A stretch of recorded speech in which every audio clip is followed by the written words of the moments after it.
In continuation to the ongoing lecture series in the branch of pharmaceutical sciences, today we will be discussing a new concept called suppository dosage form, its principles and practice. This is in continuation with the series which covered different dosage forms, especially liquid dosage forms and solid dosage forms. Today's series would cover semi-solid dosage forms. I am Dr. Hema Chaudhary from K.R. Mangalam University. Suppositories, these are popular amongst elderly people and also when oral route is not suitable. Suppository dosage form as per classification are under semi-solid types of dosage form. Semi-solid dosage forms is the intermediate between the solid forms and the liquid state of matter. As the name indicates, this kind of dosage forms are very popular, especially in geriatric patients who are unconscious, bedridden, etc. Today's topic, I would be covering definition, what are meant by suppositories, the types of suppositories, what are its merits and demerits. We will also touch upon different types of bases, and in a subsequent series I will be talking on methods of preparation, displacement value and its relevance, understand the calculation involved in calculating the displacement value, and finally this particular topic would be concluded by discussing evaluation of suppositories. To start with definition. In order to understand this type of dosage form, it is very simply understood by understanding its state of matter. These are solid or stiffened semi-solid dosage forms. So, neither they are too hard nor they are too soft, but they are intermediate and they are semi-solid dosage forms which are meant for insertion into the body cavities. This is the most important aspect one should remember when we refer to suppositories, that these are inserted. In our terminology, whenever we talk the route of administration, a right prefix terminology is important. So, when it is inserted into a body cavity, then we call it as a suppository. Now, the body cavity could be a rectum, it could be vagina, or it could also be urethral tract. Also under body cavities, it is covered ear and nasal cavity. But with respect to suppositories, generally the first thought which comes to mind is the body cavities which we refer into rectum, vagina or the urethral tract. Continuing with the definition, these are the dosage forms which melt at body temperature or they soften at body temperature. Normal human body temperature being 37 degree Fahrenheit, it is ideal that a suppository on insertion melts or it softens in the body at a temperature of 37 degrees Celsius. It either disintegrates, dissolves in the body fluids. Now, when we talk about the rectal area, when it is inserted, the suppository dosage form undergoes either disintegration or it dissolves and allows the drug to come out into the body fluids. It is also molded in definite size and shape, and it could be either compressed into a tablet or a gelatin capsule. So, when we talk about the shape of a suppository, generally molds are used to get the definite size and shape because they should be easy for insertion into a body cavity, or in modern times they are compressed. The compression could be either using a tablet machine or it could be simply filled into a capsule shell which is made up of gelatin. Now, the drugs which are taken in suppository dosage form, it covers a broader category of drugs. Now, one has to understand why these drugs are to be considered to be incorporated into a suppository. Ideally, the drugs are available in different dosage forms, but if the need of the patient is with respect to a suppository, then a broad coverage of drugs can also be incorporated. So, the drugs can range from local anesthetics, it could cover the category of laxatives, analgesics, and mainly these are the drugs which are used for local relief. Whenever a patient is suffering from pain or constipation, these kind of drugs are incorporated into a suppository. Now, if we are targeting a broader action for an infection in the body, not only the localized infection but overall in the body, then even antibiotics can be incorporated into suppository dosage forms. Apart from antibiotics, other categories include analgesics, antipyretics, sedatives, hypnotics, which are most common class of drugs. Now, analgesics are basically used for relieving pain, antipyretics to cut down fever, sedatives and hypnotics whenever the patient is suffering from insomnia or anxiety. In such a case, these kind of drugs can be made into suppository dosage form, and these drugs help to bring about systemic action. So, the drug which is incorporated belonging to any of these categories, the drug which is to be taken should be either dispersed, provided the drug is insoluble in nature. So, we can incorporate by dispersing the drug or by making a solution of the drug in a solvent which is generally water, alcohol or glycerine, and rarely at times even oils are used to make them into soft masses or oil extracts. So, it is very clearly to be understood here that we have a wide choice of drugs which can be incorporated into a suppository dosage form, and as such, by definition and understanding the nature of drug, it is a common class of dosage form which helps in therapeutic benefit to the patient. Now, talking about types. Now, the classification of suppository is broad.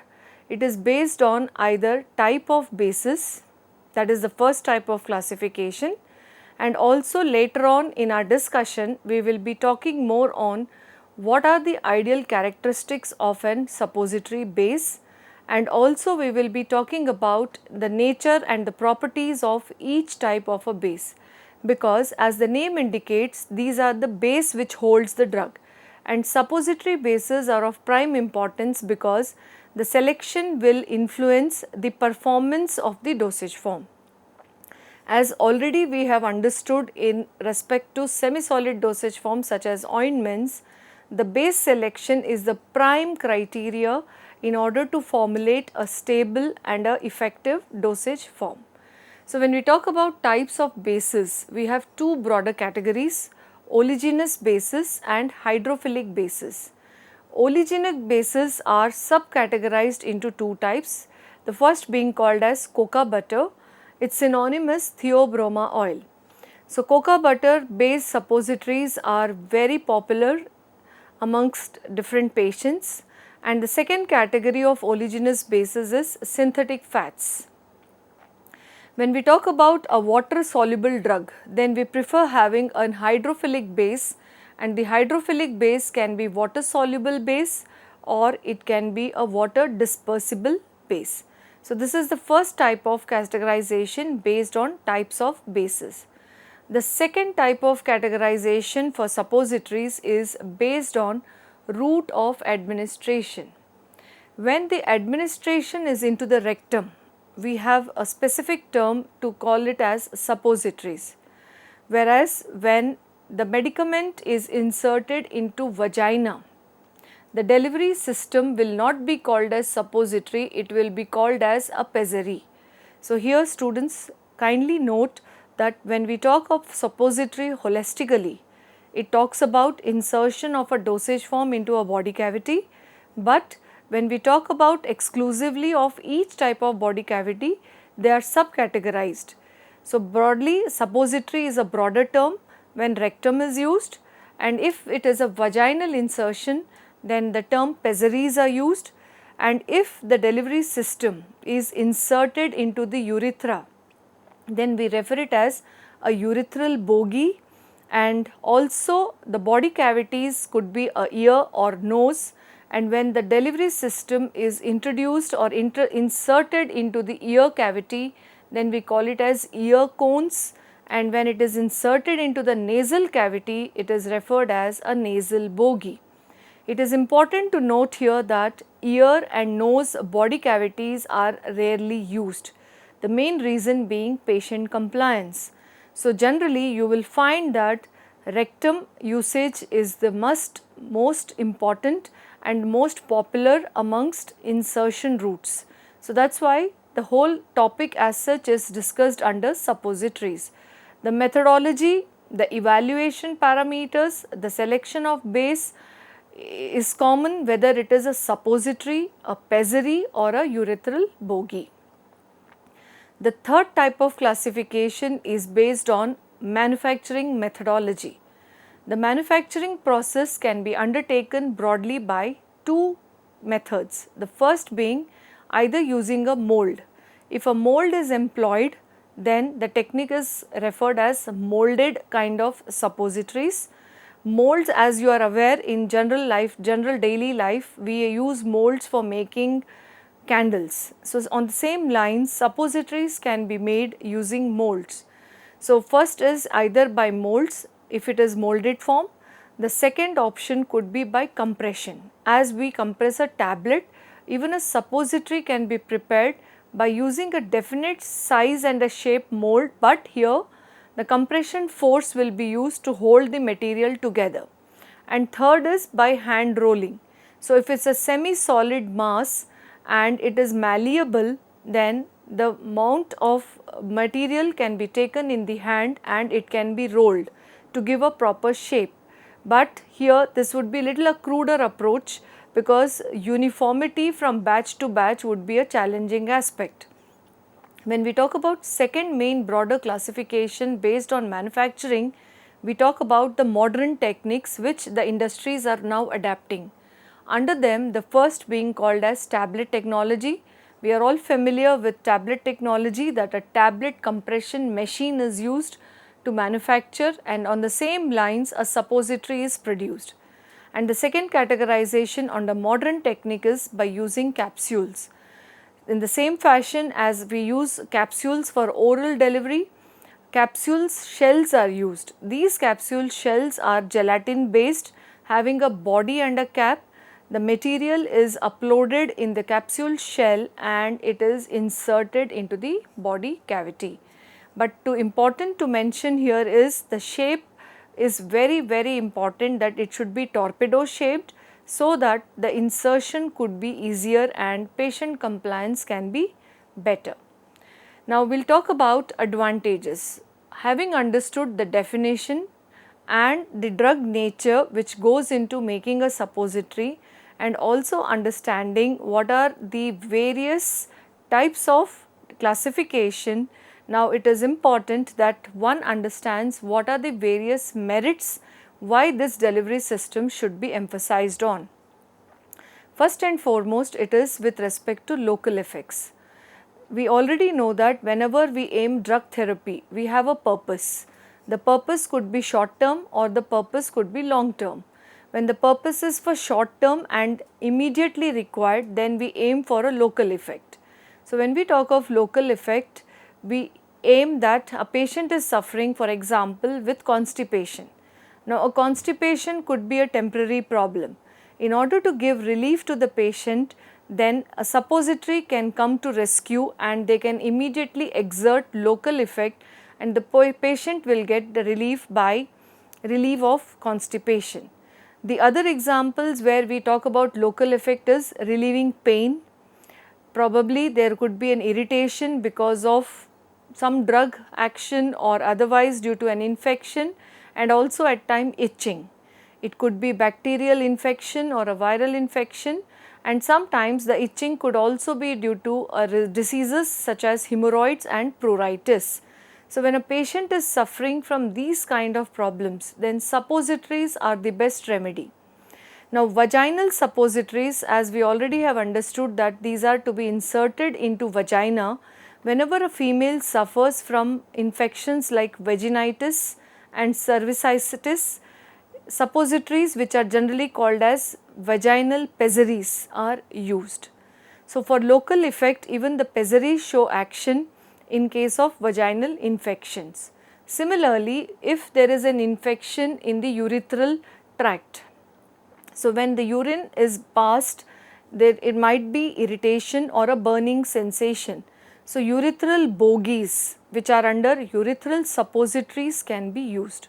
So it is very important to understand that suppositories, pessaries or urethral bogies are generally prepared keeping in mind local effect which are desired when a patient is suffering from either of the conditions, could be constipation, irritation or irritable bowel. The second main advantage is systemic effect. Now the broader spectrum of action is covered under systemic effect. It is mainly to understand that when the entire body desires the action, it is not only the local area where it is inserted, that is near to rectum and around rectum area, but also overall for the body. Systemically also the drug can be channelized through suppository route of administration. The reason being here that the rectum is supplied by lot of blood capillaries. So when the rectum area is having rich blood supply, the drug uptake into systemic circulation will be better and adequate. So the bioavailability of the drug is going to be good when it is rectum, when rectum is used as the route of administration. So when we talk about systemic effect, rectum is the area where the suppository is inserted, and on insertion the drug undergoes rapid diffusion through rectal mucosa and it permits the drug to move into the blood. So you will find that the drugs are rapidly absorbed. So it is a very effective route to bring about systemic absorption or systemic availability of drug. So most of the diseases which the human body gets infected with can be cured by using this route of administration, provided oral route has its own limitations in the patient who is being treated. The next advantage is first pass metabolism. Now biotransformation of drugs, we already have studied that it generally happens in the liver, but there are possibility that many drugs before reaching liver, they may also get biotransformed or metabolized. We intend the drug to remain in its active state when it is taken inside the body. Now the drug which is getting into the body can also get into the liver before being absorbed through the portal circulation and undergo biotransformation. Because of this, the drug's action will not be seen as the drug gets lost or it gets metabolized. So for that reason, sometimes rectal administration can be a approach which could be an approach for rescuing or avoiding the drug's first pass metabolism. So this is a very good advantage. Whenever drugs are prone for this kind of metabolism, then rectal administration in the form of a suppository can be a suitable alternative. Now only thing to be kept in mind here is what will be the depth of insertion when a suppository is introduced. Suppository size will come to play because the depth of insertion will allow its entry into the systemic pathway. So that has to be borne in mind, that keeping one advantage in mind, the other disadvantage should not be forgotten. So when we are trying to bypass first pass metabolism, our intention should be that the depth of insertion should be kept in mind. The next advantage is it acts as an alternate to other conventional dosage form. We already have been studying in this subject since previous lectures that there are different variety of dosage form. Now the choice of dosage form is based on the patient need and also the demand of the infection which is being treated. So when we have more options, so suppository can be considered as an alternate to the type of dosage forms which are available. Now we already have studied in our previous lectures about variety of liquid dosage form, variety of solid dosage forms. Under semi-solids, suppository is an alternate choice.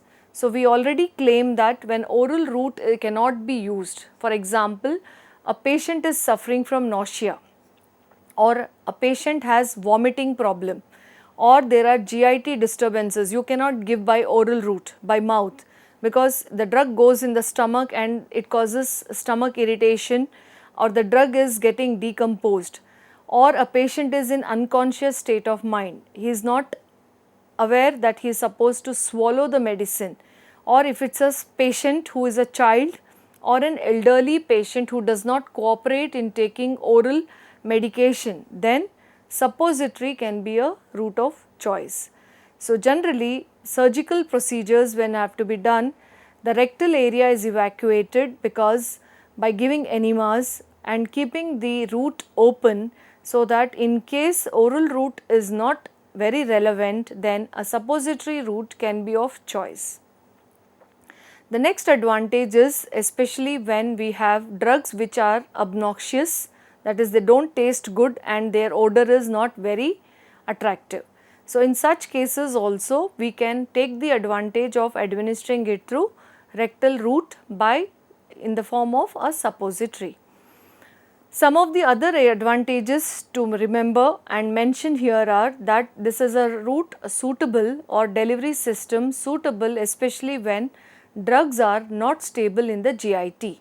So, GIT tract, as we know, has different pH environment and also has enzymes. So, the presence of different pH and enzymes can bring about decomposition of many drugs, and because of which the drug, even though it is administered, will not show any action. So, in that case, drugs which are very sensitive can be incorporated into a suppository, and rectal route of administration can be the route of choice. Next main advantage to remember here is drugs which cause gastric irritation. Now, there are some drugs which themselves cause irritation when taken, or as a side effect you will find that after consumption of such drugs they lead to variation in stomach pH, and because of decrease in pH, gastric irritation or gastric burning sensation is observed. Now, in such a case also the route of administration can be rectal and the drug can be administered parallelly as a suppository. So, this can be counted as a very important advantage, especially when we want the drugs therapy and we are overcoming the drugs limitation on oral administration. And finally, we also can intend to have prolonged drug action. Now, we already have understood that action can be for local or systemic. We also have to understand that sometimes we want the action to be for longer period of time, and in such a case rectal route is very useful. It is not necessary that we should keep administering repeatedly to the patient, but it is wise that whenever a formulator is devising a dosage form, he should try to cause least patient inconvenience. So, keeping that in view, these are some of the advantages which one should remember while discussing the topic on suppositories.